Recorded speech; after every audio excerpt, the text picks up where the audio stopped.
Rather lads, welcome back to the Cossy Arsenal podcast. My name is Cossy, the inconsistent joke.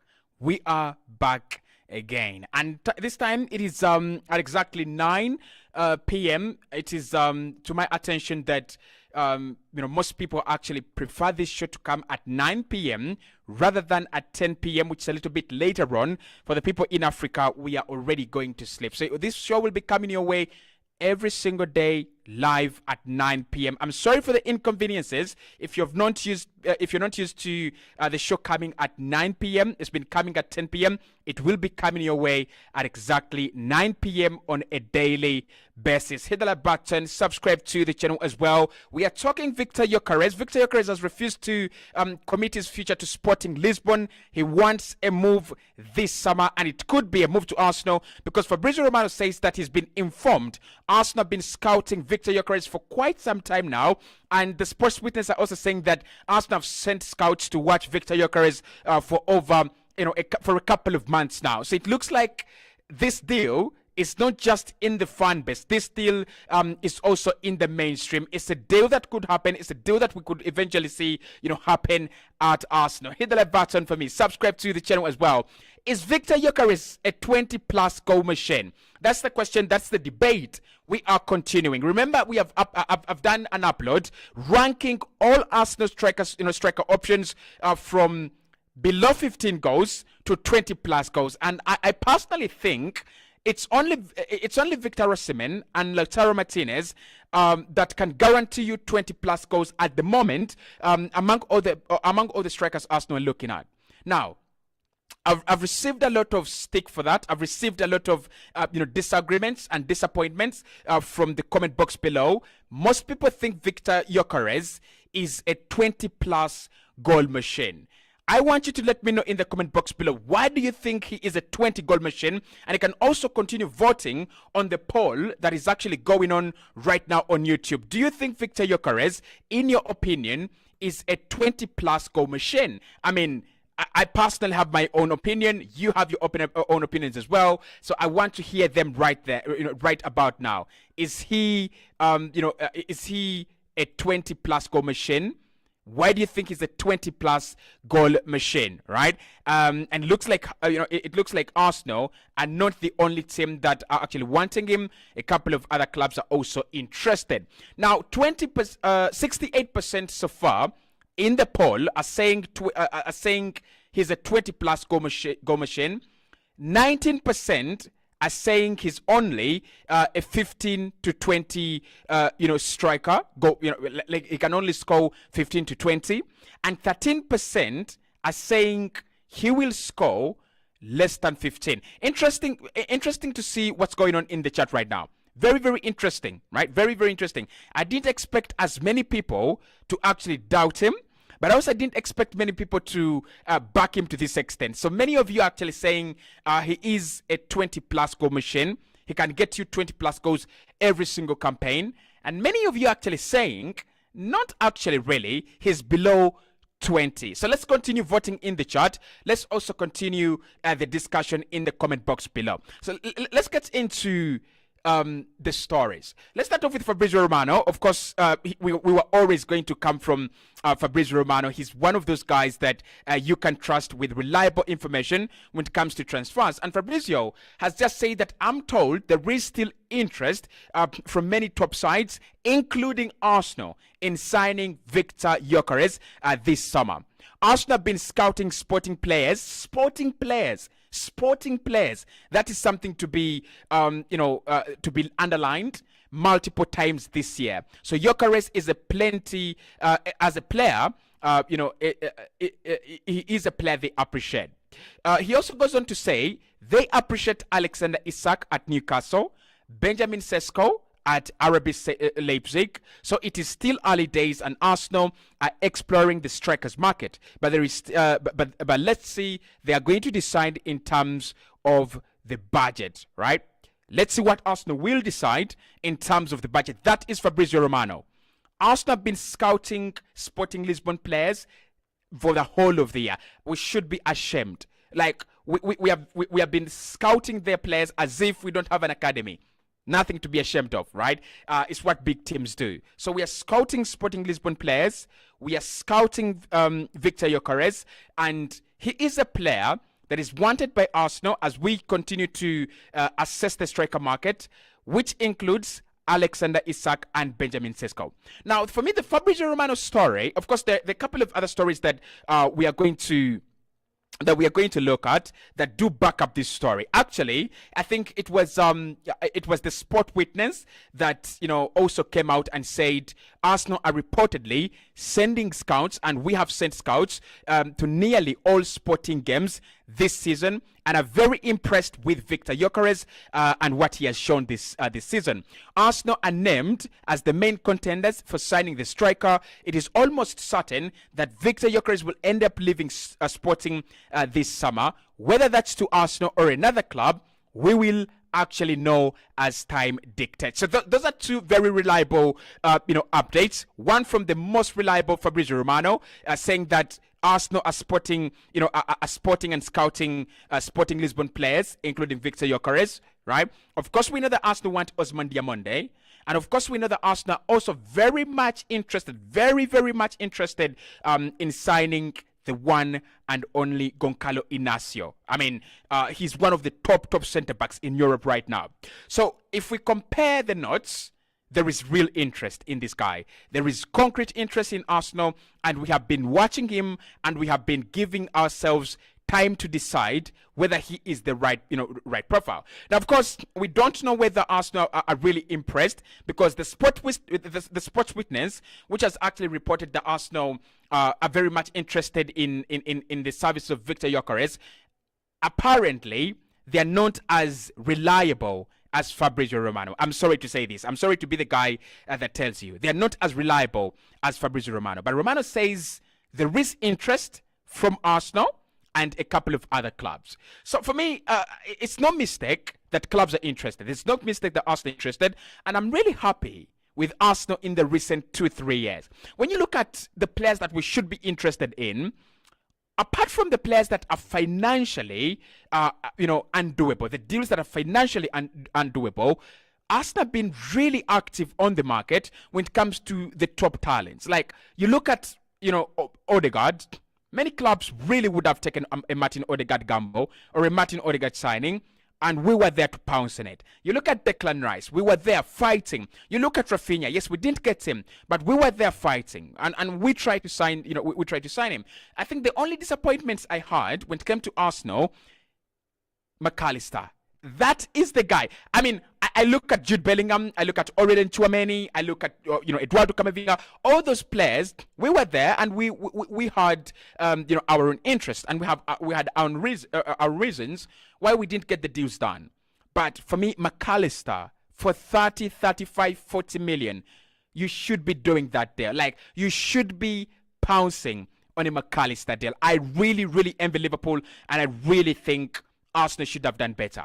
So when it comes to Viktor Gyokerez, it shows that Arsenal are still continuing on that top trend in terms of the transfer market under Mikel Arteta and under Edu. And I'm really frightened if Mikel Arteta wakes up and he leaves, and Edu leaves this football club. Those are going to be two irreplaceable guys at Arsenal. Like, you remember the times of Arsene Wenger. Arsene Wenger could stand at the Emirates Stadium, and he would spot a pure talent in Portugal. He would stand at the Emirates in England, and he would spot a pure talent in France. That was the kind of guy. Samuel Nasri, Adebayo, Alexander Sombelong, Eduardo da Silva, just Fabregas. The list is endless. So when it comes to Mikel Arteta and Edu, these guys are very good at what they do. They understand the job description, and they understand that for you to get the job done, you must be able to give yourself time, follow the statistics, give a player some time. And that's why we don't sign many flops, actually. I wouldn't even say many. Arsenal don't sign flopping players. We don't actually, get in flops. It comes from the fact that these guys really do a very good job. So for me, Gyökeres is definitely one of the strikers you've got to look at. His numbers are insane. 10 goal contributions, 10 goal assists, actually, 10 assists, and then 27 goals scored in the league. That is insane. Like, purely, that is insane. You cannot even justify those numbers. There is no way you're justifying those numbers. He is absolutely smashing it up. So Fabrizio says we are interested, and the Sports Weakness are also backing up that story, saying that Arsenal are very much in the race. Now the player himself, obviously Sporting Lisbon, if you don't know, apart from Arsenal, Sporting Lisbon have already won their title in Portugal, and that is, I think, that is their sixth league title overall.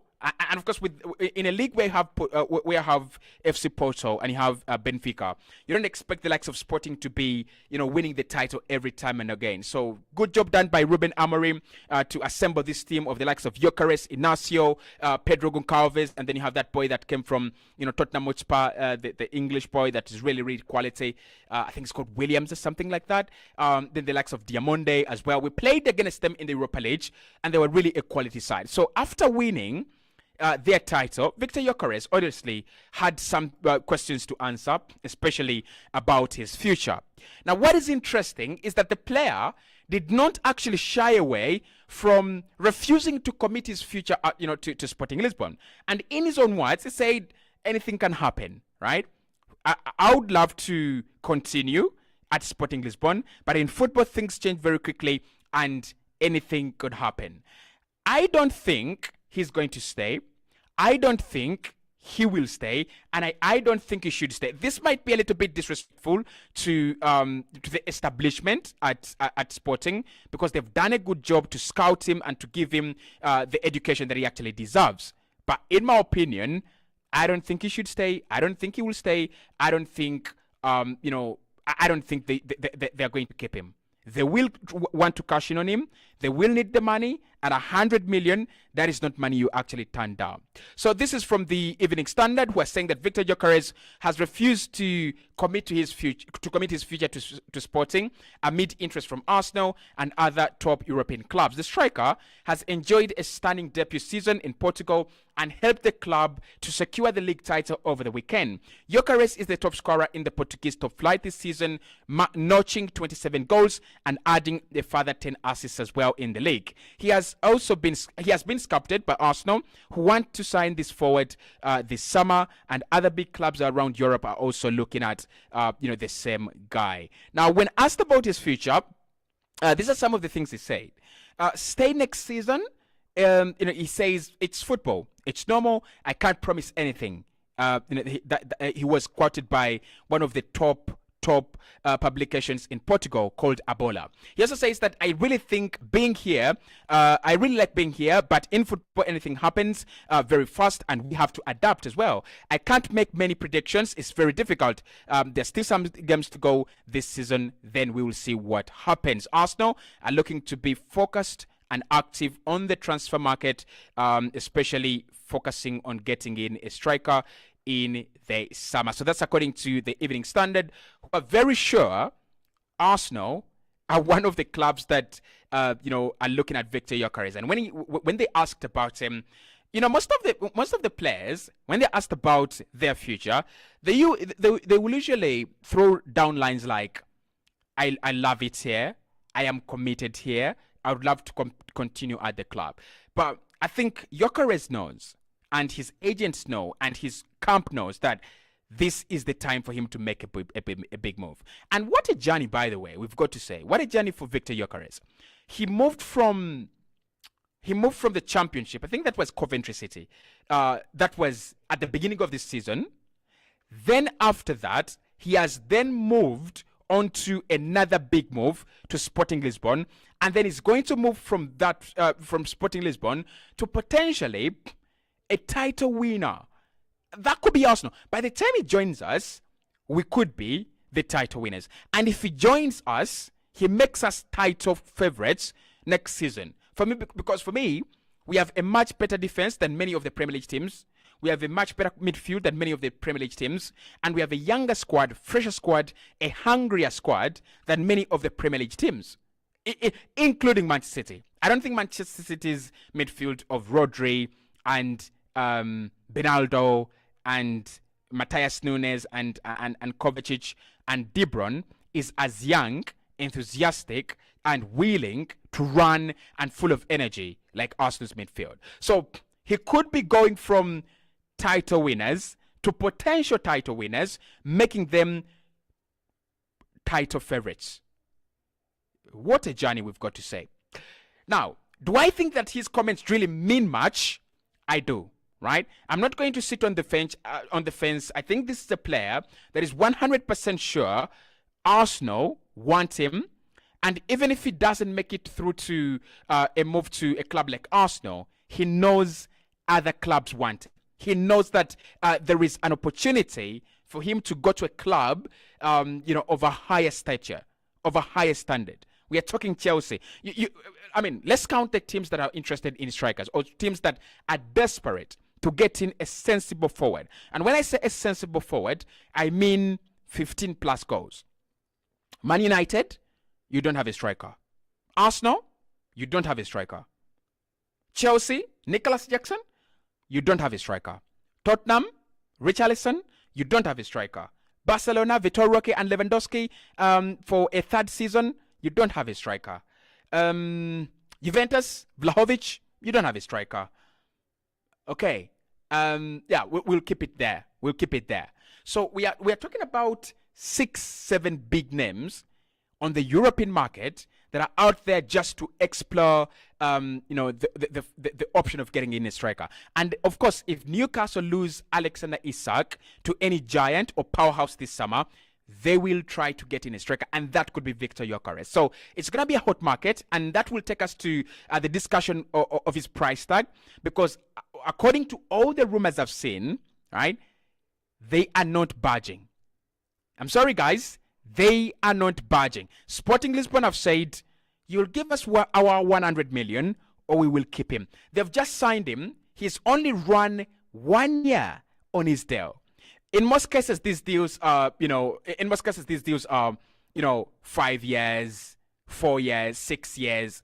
So Sporting are saying, we will not budge, right? We will not budge. It's 100 million or no deal. Now, still, 56 of you have voted on the poll. Thank you very much. 71% now are saying that he's a 20+ goal machine. 15 to 20 are saying he is, 20% are saying he will score 15 to 20 goals, and then below 15 goals is just 9%. So I can see that many people actually believe in him. I can see that many people think he's a quality striker. Anayo, good evening to you. Says good evening, Cossy. Good evening, Anayo. Hope you knew well. Bamedi says Gyökeres is a good striker. I like his turns, speed. So with this Arsenal team, with a lot of supply, he will give us more goals for sure. Well, listen. When it comes to center forward play, the market is sorted. The market is well dealt with. Like when it comes to players that can turn, receive the ball on the turn, run into space, the market is full of talent. Isak is one of the best players at that. Evan Ferguson, one of the masters of that art. Viktor Gyokerez, quality player when it comes to that. So if Arsenal want that guy that can spin, run off the shoulder, run into spaces, run at defenders, power the ball, that guy is available on the market. And I still think that the qualities of Viktor Gyokerez are the traditional number 9. Now I think there is a discussion to be had when it comes to Viktor Gyokerez's qualities as an Arsenal player. For example, when you look at Kai Havertz and Martin Odegaard, they run a lot, but their running is planned. And they're very good at pressing when Arsenal are not in possession, or when the other team has a free kick deep in their area, or when the other team has a goal kick, or when the other team is in possession but it is still in their own area. They're very good at pressing. When I look at Viktor Gyokerez's game, he's not that kind of guy. And then also Mikel Arteta is big on players that are very good in the air. He's also not yet there. So there's some things to be improved as part of his game. But I'll also say at the moment, right?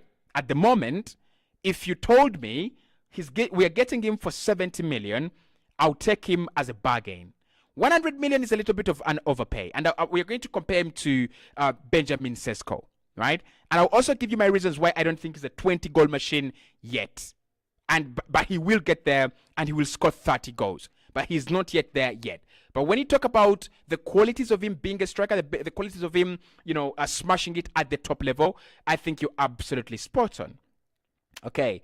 Shadrach says, hello, Cossy. How are you doing, Shadrach? Hope you're doing very well. Hamed says, Gyökeres is the guy we need. He's the guy. I can't disagree with that. Mr. Wealth Entertainment says, I want to see Mika Bjerth back at Arsenal. Well, he's had a quality season, and he's one of the strikers that are, that are really having good seasons, right? He's one of the strikers that are really having good seasons. So I kind of hear you on that when you say that. Silvano says, is 20 plus goals in an Arsenal jersey. Arsenal is creating team. He is 20 plus goals in an Arsenal jersey. Arsenal is a creating team, and the guy is a perfect finisher with lightning speed. He is my first choice striker. Guys, let's not forget, Timo Werner, and this is me trying to speak German to you so that you understand the context of what I'm trying to say. Timo Werner was a 20-goal striker in Germany. When he came to Chelsea, he failed to score. I mean, I don't know if that is trying to do a German accent. But what I'm trying to say is that some of these strikers are coming from leagues where the competition is not as high, right? And I think I was watching one podcast today where they and the very interesting point they talk about is that for him to switch over from the Championship to which is a little bit more aggressive, to the Sporting League, to the Portuguese Liga, which I don't want to disrespect at any point in time because it has given us quality players over the years. But that could be a little bit of a turn down, right, or a reduction in terms of the aggressiveness of defenders he's actually meeting. So when you look at many strikers that have actually come to the Premier League and they've been hitting it at the top level, look at Nicholas Jackson, look at Timo Werner, look at Darwin Núñez, look at who else can we talk about? Romelu Lukaku. All these strikers come in as mentality monsters. They come in as goal-scoring monsters. But they come in as goal-scoring monsters because they're coming from establishments where it's a little bit easier. They're coming from establishments, they're coming from leagues, they're coming from football associations where it is a little bit easier. In the Premier League, teams invest 100 million, 200, 300 million on defenders, on defenses. Like, look at Liverpool. They have Quanch, who is from the academy. They have invested over 80 million in a Virgil van Dijk. They have Konate, and they're looking to sign a centre-back as soon as Ancelotti comes in. Look at Man City. Those blood-clad jocks. They have just made signing defenders, signing centre-backs, a bloody joke. Huge centre-backs, tall centre-backs, difficult to play against centre-backs, and centre-backs that I wouldn't wish any striker to go against. Right? So, and then it becomes even worse when it comes to clubs down the chain. Because for them to survive, they will survive on a 1-0, they will survive on a 0-0, they will survive on a 1-1. So they have to defensively be compact and defensively be in shape, right? So Viktor Gyokerez, by no means am I saying he cannot bang in goals. But I don't think it's going to be easy for him when he comes in the Premier League as compared to where he has been. For me, a perfect example is Gianluca Scamacca. Gianluca Scamacca coming from Sassuolo to join West Ham with data that supported him as one of the best finishers in the Italian Serie A in the season 2022-2023. He comes in, I think that was, in the season 2021-2022. So he comes in the 2022-2023 season, and how many goals did he score? He struggled. Then he goes back to Italy, to Atalanta, 2023-2024, which is this season, and he is banging in goals, and he has eliminated Liverpool out of the Europa League.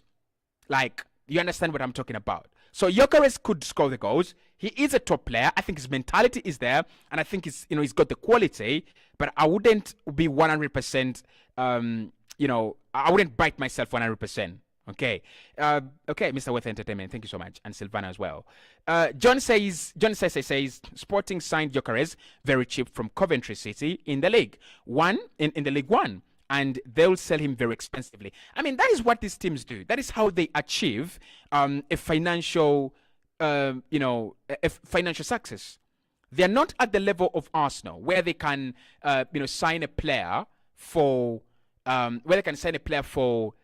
100 million. So what they've got to do, they've got to rely on their scouting. Their scouting saves them a lot of money. When they sign a player for less than 10 million or for less than 20 or less than 30 million, they can, they kind of do real estate. They flip, they flip players. They bring in a player, they refurbish the player. Dortmund, Benfica, Sporting, Ajax, AZ Alkmaar, Feyenoord, BVB, talk about all those clubs. That's what they do. So, yeah, you can't blame them for doing that. You really, really can't blame for doing that. Okay. Aboma says, now, Cossy, if he was Gyökeres, who received all the chances Havertz got this season, he would have scored 25 to 30 goals and even hat-tricks. I'm so sure with that boy. I pray that he actually comes in. Are we sure that he would score those goals? Are we sure that he would actually get those chances? It is one thing to get the chances. Most people say that Erling Haaland is a tap-in merchant. And the response I have to many of those people is Erling Haaland is a tap-in merchant because he positions himself in ways and in positions where he is able to finish off his chances. In positions where he's able to get those chances. Look at strikers like Rasmus Højlund. Rasmus Højlund is not comparable because he's playing for the worst Manchester United ever in history. But look at players like Joselu, right? Joselu at Real Madrid. Joselu is playing alongside Vinicius Jr., Rodrigo, Jude Bellingham, Tchouaméni, Luka Modric, and his positioning is absolutely awful. Right, so Kai Havertz is getting these chances because he understands positioning. He understands space. He investigates space. He has made a living out of investigating space. We've got to be honest. So would he get the chances? Probably he would. Would he score the chances? Probably he would. But we don't know at the moment. Alex says 50 million is enough for Gyökeres. Anything above that, I would buy Alexander Isak. We'll talk about the price, but that's a very, very nice comment. Very good comment, actually. Very, very good comment, actually. I love that. I really, really do. I just lost the comments. I just lost the comments somehow. Not really sure how. Mike says, thanks for the show, Cossy, for the live stream. You're welcome. Victor G might be our answer for all along about the striker problem. Yeah, I kind of feel like Arsenal need an answer desperately. We really need an answer desperately on the striker situation. I'm even going to stretch and say, ever since Aubameyang, and even actually before Aubameyang, Robin van Persie for me was the last striker that gave us, a real top season. I think Aubameyang also did. So Aubameyang and Van Persie, those are the last strikers that gave us a quality season. The other quality seasons we got were from Alexis Sanchez. Alexis Sanchez is basically your winger, your Mohamed Salah. Winger, works very hard, scores a lot of goals. So I still think, I agree with you. I think Arsenal will need to get in a quality striker, and Gyökeres could be the answer. You never know. He could be the answer. Robert says, if Arteta managed to go to groom Odegaard, then trust me, he will push an already shaped Gyökeres. Okay. That is, he will polish an already shaped Gyökeres. Nick Happy says Gyökeres can be perfect for Arsenal. He's strong, a good finisher in the box as well. And Nick says he fancies Gyokerez. Samuel says, can't we get Cole Palmer from Chelsea? Come on. Like, come on. Do you want me to start dancing on the stream? I'm not going to do that. But although Chelsea have been very stupid to sell to Chelsea to sell to Arsenal in recent times, they have also been clever. They're not selling to us their best strikers, their best players. Like, when did Chelsea give us a Didier Drogba? When did Chelsea give us a Frank Lampard? When did Chelsea give us an Eden Hazard? When did Chelsea give us an Obi Mikel? When did Chelsea? When did Chelsea give us who is their best player right now? I'm not sure. Cole Palmer. They're not giving you Cole Palmer. Come on. They're not stupid. They're really not stupid. Listen, let's talk about the 20 goal debate. And for me, this is my point. I think his quality. I think Gyökeres is absolutely quality. He's a fantastic player, fantastic finisher. But when he steps up from the rags to the riches, he's gonna have to do more. And it is it's a fact. He comes into the Premier League, he's gonna have to do more. I think his first 2 seasons in the Premier League could see 16 goals and maybe 18 goals. And then after that, right, if his development is on the right track, I can see him start scoring more than 20 goals a season. So the first 2 campaigns, I would see him score, between 15 to 18. And then after that, I can see him go 3 seasons where he's scoring, 20 plus. Now, we've got to understand, he's 25.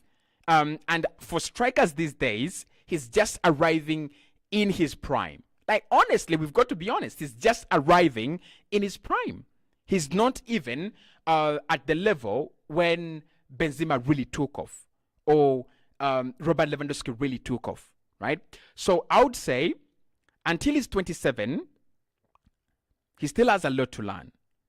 Headers, like, for his height and physicality, he could score like 6-7 goals from headers in a single campaign. It's the same thing with Erling Haaland. Haaland as well doesn't score a lot of goals from headers. That could be coming from the fact that City don't create a lot of aerial opportunities, or he needs to work on his aerial part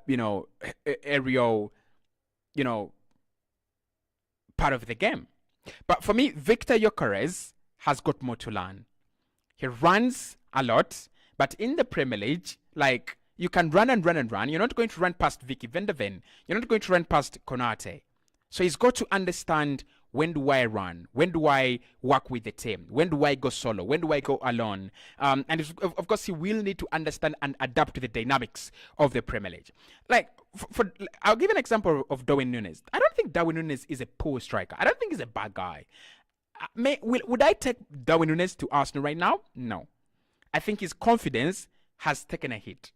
But 2 years ago, I would have taken Darwin Núñez. Now, he's the guy that misses sitters. He's the guy that misses penalties. The guy that just rattles everything. And his best quality on the pitch is providing chaos.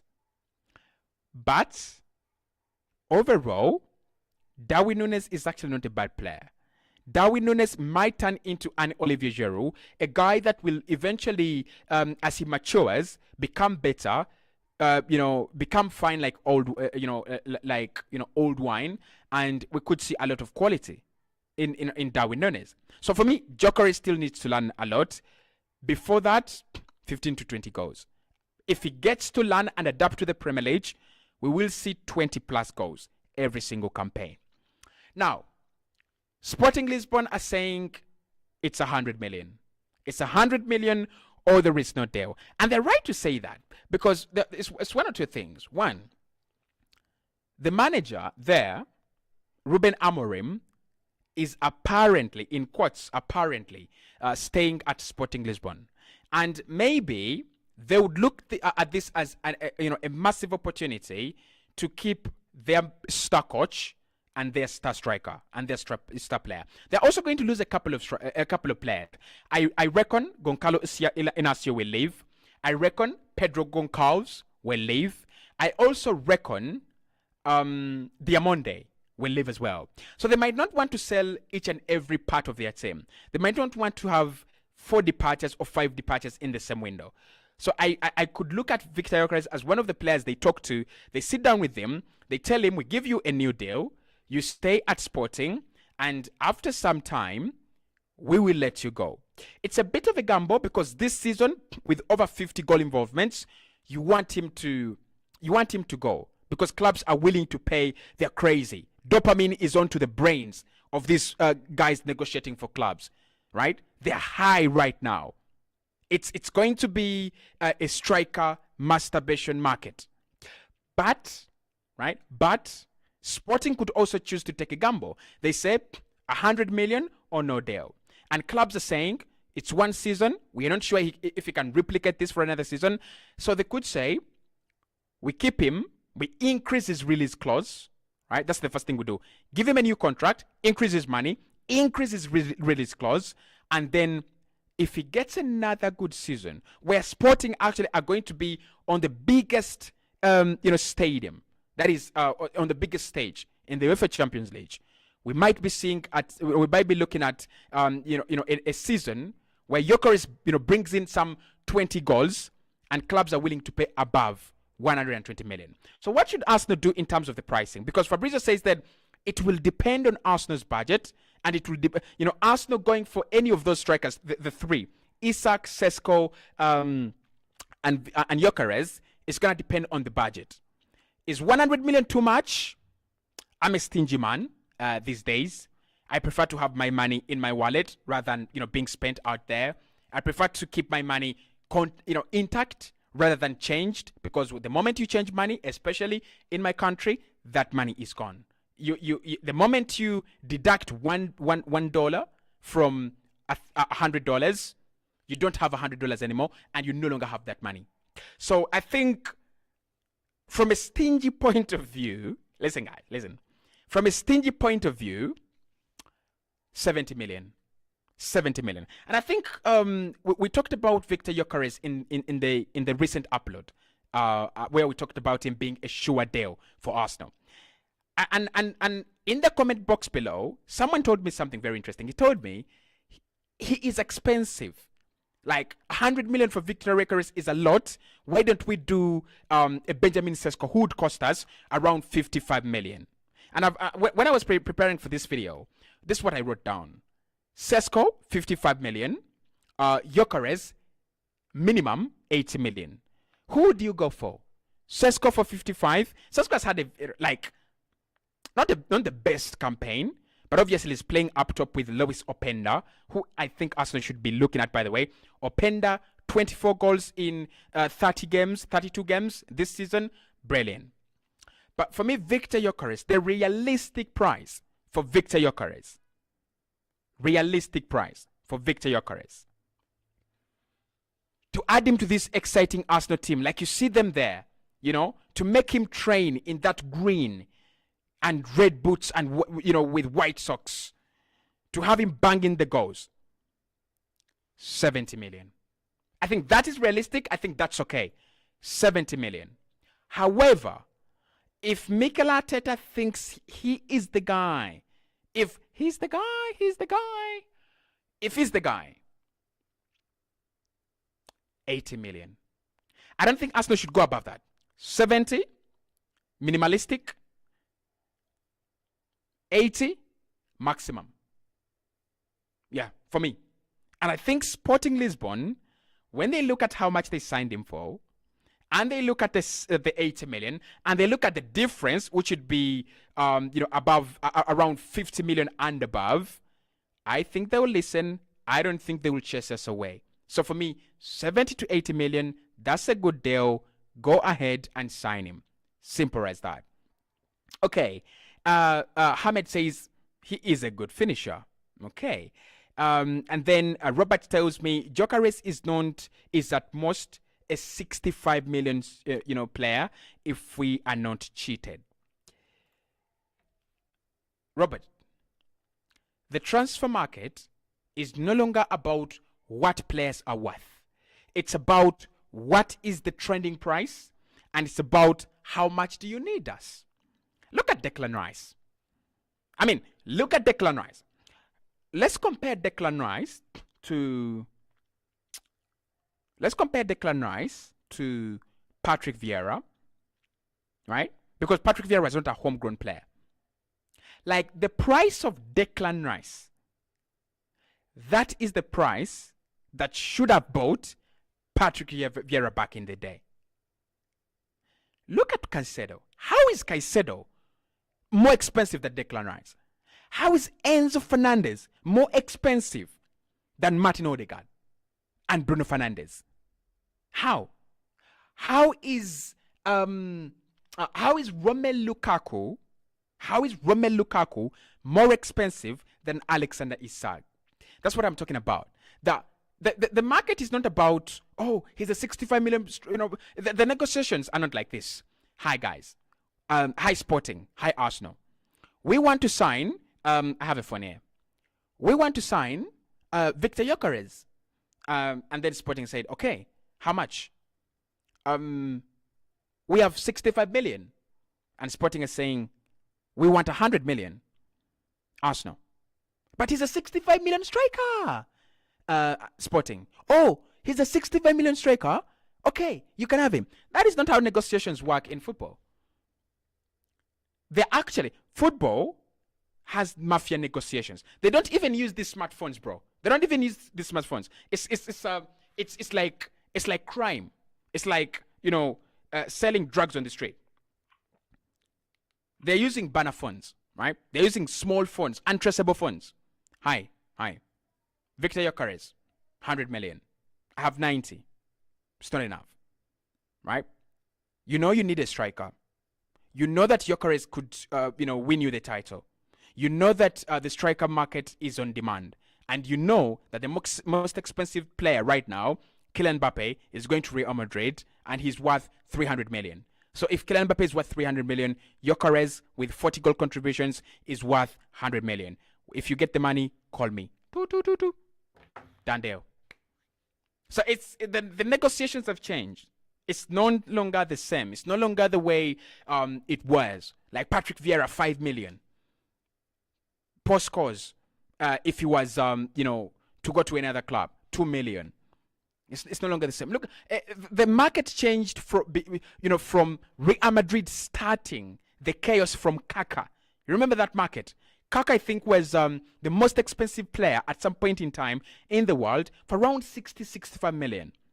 Before the world could breathe, Madrid broke that record with Cristiano. Before we could think straight, they broke that record with Gareth Bale. And then came Ousmane Dembele, then came Coutinho, then came Luis Suarez, then came Neymar. And ever since then, football has not turned back. No. I mean, you could cheat your way and get your Alexander Isak at 60 million. But that is more of a sporting genius, because right now, Alexander Isak is not 60 million, right? So for me, the price matters, but I don't think Arsenal have much to say about the price. Sunu says, feel we should go big on a 30-goal striker. Hopefully we can he can be an Ireland for Arsenal. That's what we're looking for. That's what I'm looking for as well. Raheem says, Victor G is a good striker. Arsenal should sign him. His positioning and his physicality is fantastic. 100%. Sure, he will be. Give us 20 goals plus. Thank you so much for watching, guys. The poll has voted that he is a 66% 20 goal striker, 22%. 15 to 20 goals. I'll see you right in the next one. I'll be up early tomorrow, so expect an upload as usual, right? Expect an upload as usual from me at exactly 11 a.m. And in that 11 a.m. update, I have a big Gyökeres update, because today we have received information that Bruno Gyökeres is actually expected to leave Newcastle. But what is actually interesting is that Newcastle are not even going to wait for clubs to trigger that 100 million. They will be willing to sell between 70 to 80. Just giving you a clue. Make sure you watch that video. Kai Havertz, of course, will be talking about him, whether he is a successful signing for Arsenal. That will be in tomorrow's early upload. Make sure you are there. Obviously, tomorrow you check out the videos. 11 a.m. early in the morning, 4 p.m. in the evening, and we will not have our daily live stream, which should be happening at 9 p.m. because I'm going for prayers. Interesting, going for prayers. So I'm going for prayers, and that should be something not to worry you. The live streams will be back after tomorrow, and I will have a full show for you guys, action packed, at exactly 9 p.m. premiering, right? 9 p.m. it will be premiering. I'll see you right in the next one. Thank you so much for being a good audience. Have a good night.